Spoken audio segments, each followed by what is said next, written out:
Hello friends, welcome back to my channel. నేను విరూపాక్షపురం అనే గ్రామంలో ఉన్నాను. ఇక్కడ పారాలసిస్ పక్షవాతానికి ప్రత్యేకంగా చికిత్స అయితే చేస్తారు. పక్షవాత చికిత్స కోసం ప్రజలు ఎక్కడి నుంచి ఇక్కడికి వస్తూనే ఉంటారు.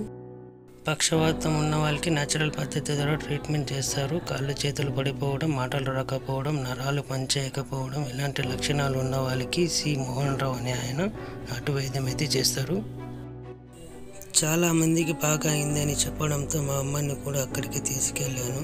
వీళ్ళ ట్రీట్మెంట్ కొంచెం డిఫరెంట్గా ఉంటుంది. కొన్ని నియమాలు పాటించాల్సి వస్తుంది. నడవగలిగే వారైతే క్యూ పద్ధతిలో వీళ్ళ ట్రీట్మెంట్ చేయించుకోవచ్చు.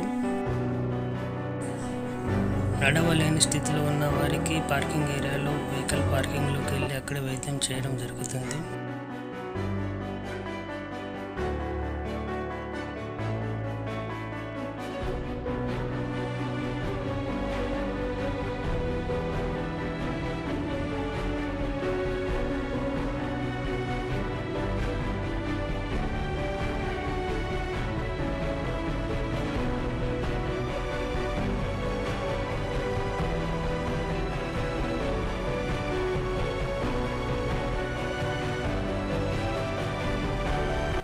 నడవలేని స్థితిలో ఎవరైతే ఉంటారో వాళ్ళ వెహికల్స్ని క్యూ పద్ధతి ద్వారా పార్క్ చేసుకోవాల్సి వస్తుంది.